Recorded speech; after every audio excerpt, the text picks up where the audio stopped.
This is going to be a different video.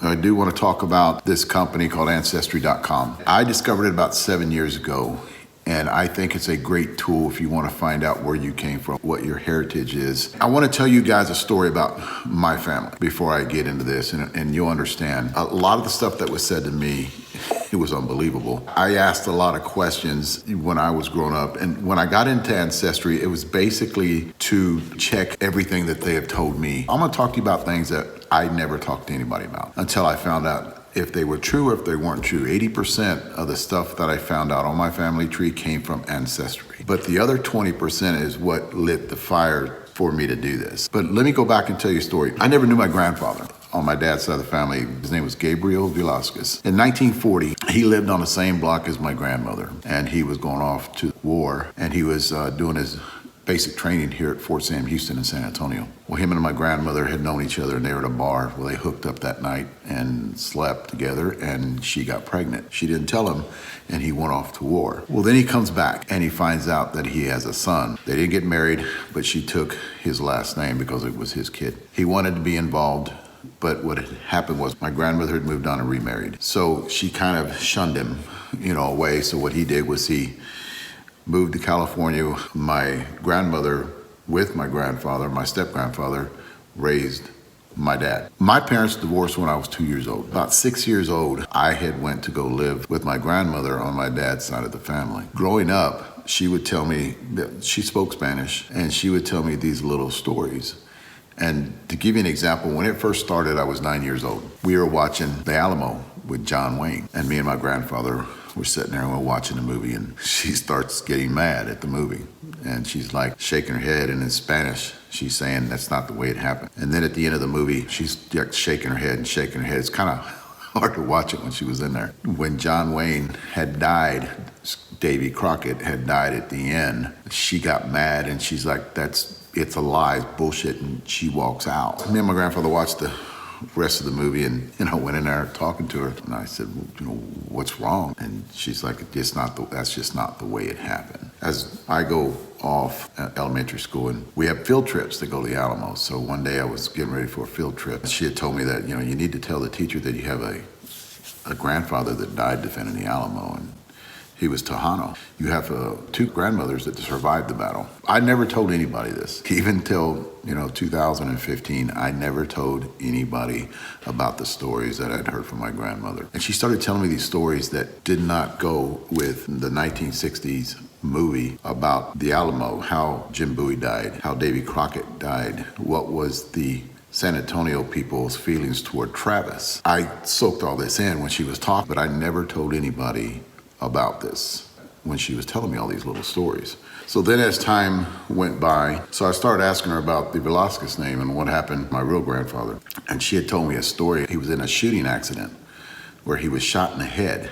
And she said that he had died way long before I was born. So I asked her about the Velasquez name. Where did it come from? She said they came from Spain into South America and migrated up through Mexico. So I was talking to her, and she had came in and we were talking about Native Americans, and she's like, well, you're part Native American too. And I kind of would laugh little things like that off because she was trying to tell me about my heritage through my dad's side of the family because she wanted me to pass it on to my kid, which a lot of grandparents out there do, and that you had Native American grandfathers that actually fought in battles in San Antonio against Santa Anna, and they would live at the missions here. I'm listening to this stuff and I'm taking it in, but I never told any of my friends, any of my best friends. I never told anybody that I was with, never told my wife anything about this, never told my kids about this, because I would always think about it, but I just thought it was just her rambling about things.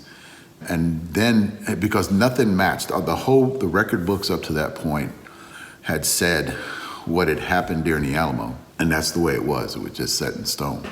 So 2004 comes around. And again, I haven't said anything. I am 44 years old, 2004. The movie The Alamo with Billy Bob Thornton comes out. And I did not watch the movie. I wasn't interested in watching the movie because in my mind, I had just thought that it was a remake of the John Wayne movie, The Alamo, when I was in my, in 1960. One day I'm sitting around the house. The year that I did this, and I think it was 2014, around 2014. And all of a sudden I'm going through the channels and there's nothing else to watch. And The Alamo is on, the beginning of it, and it's with Billy Bob Thornton. So me and my wife were watching TV and I've actually pushed to watch it. This is the movie that actually got me into Ancestry and doing my tree and doing my DNA test through Ancestry. So then they catch in that movie Davy Crockett, and then he's executed. That's what my grandmother told me whenever I was 9, 10 years old, how he died. So I started thinking, how does my grandmother know that? And then I did research on the movie, and I found out there were not only what they had done a lot more research into Santa Anna's troops that were telling the story and writing in diaries on how the Alamo fell. Now, how did my grandmother know me? So I started going, I got to do something. I've got to find out, for one, what happened to my grandfather. Number two, if this was true or not. What my grandmother was telling me was true. So in 2015, what I did, I got on Ancestry.com and I started my tree. Now, the first thing that I wanted to do in this tree is find out what happened to my grandfather. So this is the tree that I have now. I've worked on this thing for a long time. I actually got addicted to it there at the beginning. I was working on it for hours. And I started off with my dad's name, which you guys can see right here. I started Gabriel. So this is him, and I pulled it up. And I did a lot of research, but I got his death certificate from California. When I got this, I was very surprised that I got all this. Now, this is him. He was actually married at the time to a Sarah Velasquez, but this is my grandfather. He was murdered in 1955, and you can see the wounds right here. Gunshot wound to the head, gunshot wound to the left arm and chest. And then down here, you'll see where it says homicide. So it wasn't an accident. He was actually murdered. So I started doing a lot more research. And I started finding out that he owned a bar in Los Angeles, California on the Sunset Strip. And this bar had a cafe downstairs and had rooms upstairs where people can stay and hang out at the bar, where there was this waitress that was at the bar that he was having an affair with. Well, the waitress wanted him to leave his wife. I'm pretty sure at the beginning he said, okay. And then when he got what he wanted, he didn't leave his wife, and he wanted to still be with the waitress. So she got mad. This is her right here. So she kills him. What she did was she goes across the street, grabs a gun out of her room, walks back across the street, walks into the bar. He's at the bar on a bar stool and shoots him. Kills him right there. I don't know how many years she got. I don't know what happened to her. But apparently he was messing around on his wife and with a crazy lady, and she murdered him. Killed him right there. And I'm gonna go back to the tree now. After I found out about my grandfather, I wanted to find out the Alamo. I wanted to find out what my grandmother knew. But I started doing research on, this is my grandmother's family, and what she told me, it was from her side of the family. So I started off with her dad, which is Ernest Sanchez. Well, Ernest's dad was named Manuel. Antonia Diaz was one of my grandmothers. But if you look at her side of the family and you come over here, and her dad was Canuto Diaz, and this is him. Canuto was Jim Bowie's Native American scout. He is my third great grandfather. I don't know if I have any gallery of him. Maybe I do. And he was, actually, this is some history on him. This is the Texas Revolution, Battle of Concepcion. He actually fought in a lot of battles. Him and his brother, they're called the Recon Brothers. That's what Jim Bowie called them. And they were Jim Bowie's Native American scout. And they fought in the Battle of Concepcion, the Battle of Bear, the grass fights. They fought in next to Jim Bowie. And they call them the Recon Brothers, which him and Julian, they lived at Espada here in San Antonio. This is what I found out on Ancestry.com when I'm doing research on my tree. And these are all the places that he actually lived too. And these are a lot of the missions in San Antonio. So I wanted, and again, I was excited about that one to find out that I had a grandfather that fought next to Jim Bowie in a lot of the fights. Because if you guys remember, Jim Bowie just didn't fight in the Battle of the Alamo. He actually fought in fights before the battle, a year and a half. He had been in Texas like 4 years before the battle. And I want to get a separate video and talk to you about what I was told about Jim Bowie. And it's pretty interesting about how he was a badass, and I think he had a death wish. And I'll tell you guys later why I think that. I come over here to the Greer part. All this came from Ancestry.com. So I came over here and I look at this date. This is my grandmother right here. So when I picked her up and I looked at that, and it says Lasoya, and I know that name, and I looked at her dad and it says the death date, 1836.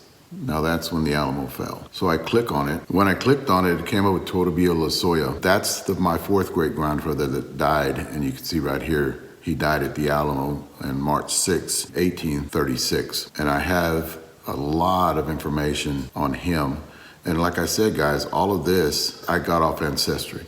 Because what happens, these are my kids. That's my daughter. That's my older son, Talbert, and that's my younger son, Jet. They're bigger now, but that's his statue downtown. So I wanted to go find out, okay, what about the grandmothers that survived the battle? You know, where are they at?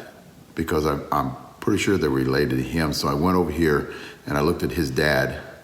And if you see, his dad had died before the Alamo had fell. So I went over here to the mom and I clicked on her. And this is my fifth great grandmother that survived the battle.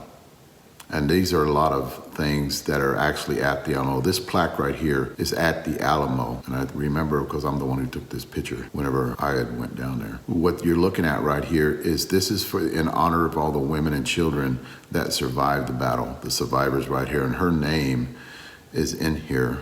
And she's right here. I don't know if you guys can see that, but her name's right here. Concepcion Charlie Lasoya, mother of Todavito Lasoya, who died at the Alamo. So now, I'm getting pretty excited because a lot of the stories that my grandmother had told me were true. So now I wanted to get my DNA checked, and I want to give you guys the test results, and they're them right here. All right, these are my DNA results. I am 29% Scotland, 13% Native American, England, Southwestern Europe, 12%, 11% Spain, 9% Ireland, 5% Sweden, Denmark, 4% Norway, Eastern Europe and Russia, 4%, Sutherland, Italy, 3% Basque, which is Spain, Portugal, 2%, Spain, Senegal, 1%, Northern Africa, 1%, Turkey, 1%, Indigenous America, that's South America, 1%, Peru, Jewish peoples of Europe, 1%. That's my ethnicity after I got the test. Now, if you look, a lot of that actually matches my tree, and that's basically what you want to do. What I'm talking about when I talk about Ancestry.com is I got the tree checked. It checked out everything. You know, and the funny part about it is, you know, I asked my mom, I was talking to my mom, you guys want to know about my mom's side of the family, don't you? Don't you? Tell you the little stories about my mom's side. We're talking about my mom's side of the family. I started asking years ago, we're talking about 20 years ago, I started asking about my mom's side of the family. I said, well, you have any famous people on your side of the family? She goes, yes, we do. We have a singer, Glenn Campbell. And I go, wow, Glenn Campbell? She's like, yeah, this is 30, 40 years ago. When I started this tree in 2015, I started looking for a Glenn Campbell, and I couldn't find a Glenn Campbell. I found a country singer, but I just couldn't find Glenn Campbell. So once I found the country singer, I called up my sister, and she passed a couple of years ago, but I called up my sister before that, and I was going like, y'all remember you and Mom telling me about Glenn Campbell? And she goes, yeah. Did you find him? And I go, no, there's no Glenn Campbell. I said, there's a country singer. I said, but he's not Glenn Campbell. And she's like, who is it? I said, so what I wanted to do with you guys is at the end of this video on my mom's side of the family. And this is how come Ancestry is just so badass. I like it. You know, you can find out who you're related to, you know, where you came from. And I think in today's world, a lot of you guys need to find this out, to find out what nationality you are and find out that, you know, we're part of everybody. You know, basically, it doesn't matter your skin color. We're part of everybody in the world. I'm going to end this with a picture of my cousin. I think he was at a concert, and somebody snapped this picture of him. Go out and get this. It actually makes for a great birthday present or Christmas present. You know, they go on sale anywhere from $59 to $100 at Ancestry. We're talking about the DNA test. you can get on ancestry.com and start your tree and then take it as far as you want to. But I think everybody needs to do this. Don't believe, and I learned this a long time ago, don't believe a lot of things that shit, I'd have been here today thinking that Glenn Campbell was related to me, and it was not. And I'd be bragging to my kids talking about, oh, Glenn Campbell, we're related to Glenn Campbell. But unless, like, I found out who we're related to.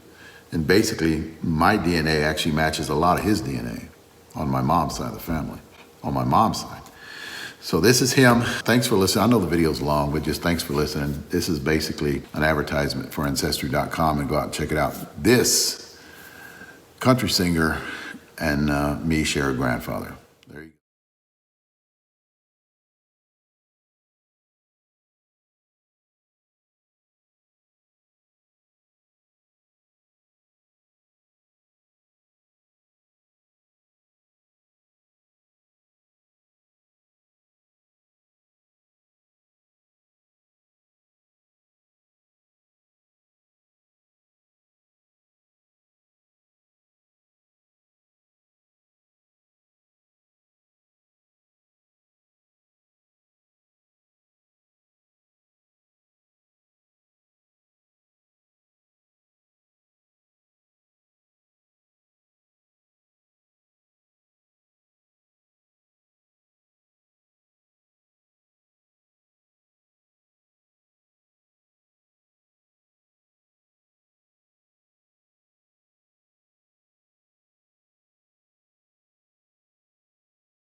All right, guys, if you like this video, please hit the like button, and I've got a couple more here for you to watch. And I've also got a subscribe button, so hit on it and then hit the bell. That way you get notifications whenever I put out another video. Thanks, guys.